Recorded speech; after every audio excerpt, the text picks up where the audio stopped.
Despite the fact that the digital signage market is rapidly moving towards SoC solutions, external media players are still a common option, primarily due to their versatility, especially when it comes to popular models with affordable prices.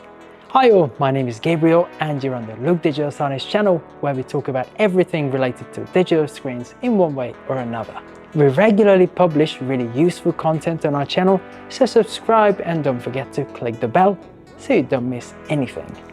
That's great, thank you. Well, today we have a complete review of one of the most popular streaming devices on the market. This is the Amazon Fire TV Stick Max of 2nd generation, which went on sale in September 2023 to replace its predecessor, which was released 2 years earlier and had already become a little obsolete. As usual, we'll start with unboxing and then specifications overview and a load test, with a final conclusion about whether this device will be a suitable option for use in digital signage installations. So let's get started. This is not the first Fire Stick we've ever reviewed. We already have a video about the 2021 Lite version on our channel, as well as last year's comparison guide featuring the Fire Stick 4K. Links to these videos should be somewhere around me right now. What I would like to note is that in all cases we were really pleasantly surprised by the packaging. It is very well thought out and well executed. I mean, it's certainly not Apple level, but you don't expect this from a device that costs like 60 bucks, right? Let's take a look inside. The kit is literally no different from what we've opened in both previous cases. Here we still have the device itself, a power supply cable, an HDMI extender, and a remote with 2 Amazon branded batteries for it, plus instructions of course. The design has become more cutting edge with pleasant, smooth lines. I would even say that it looks more expensive compared to the 2021 version, but of course it is still easily recognizable. Now to the specifications. What's new here? First of all, it's worth noting that this is the most powerful streaming device from the entire Amazon lineup. Its 4-core CPU provides 40% faster performance than the Fire TV Stick 4K, for example. Comparative characteristics of this device and its predecessor are on your screen right now. As you can see, the changes are minimal, but we cannot help but note them. And first of all, this is of course the double storage size. You guys will always need more storage, trust me, especially if we're talking about using this device in digital signage projects with heavy 4K videos. So this is undoubtedly a significant improvement. I would also note the updated Wi-Fi 6E. Actually, this is of course not a new standard, but rather an improved version of the Wi-Fi 6, which is known to be optimized for transferring 4K, 8K, VR and other large broadband video files at 40% faster than Wi-Fi 5.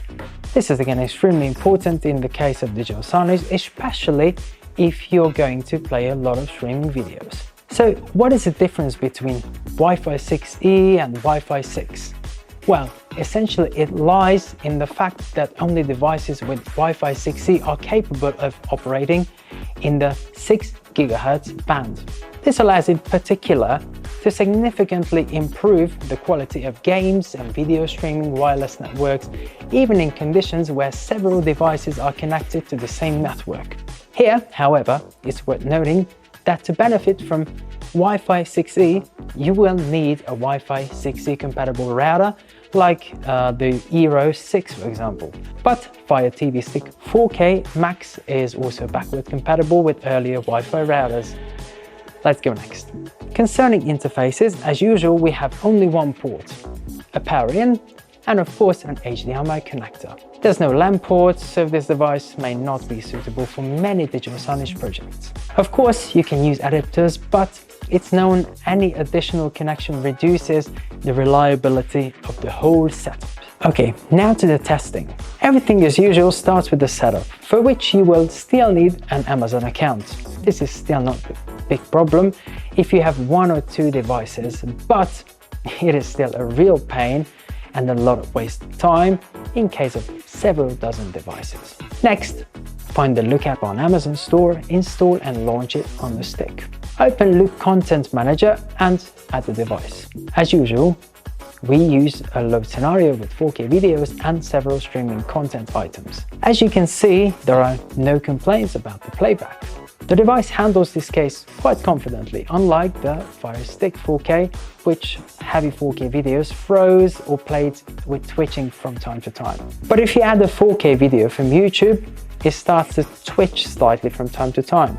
Well, here is the conclusion. The second generation Fire TV Stick 4K Max is perhaps the most digital signage ready device Amazon has ever released. Thus, if you have one TV or a small network of up to 10 screens, and you don't need to play complicated scenarios with a lot of streaming content played simultaneously, you can safely consider this option as a digital signage player, especially considering the incredible price tag of $60 US. However, if your network has more than 10 screens or you need to control a video wall or LED screen, I would still recommend looking at a more professional plug-and-play solution. For example, this powerful green guy from The Look, with 4 GB of RAM and 32 GB of storage, 4K and Wi-Fi 6 support, which is capable of working round the clock. The link to the store, as usual, is down in the description below. Well, by tradition, it's worth mentioning that if you are still looking for reliable and easy to use digital signage software, Look DS may be the perfect option for you. See for yourself with a 14-day free trial or book a personal demo to find out more. And that's all for today, guys. If you found this video helpful, please give it a thumbs up and take care. See you in the next videos. Bye.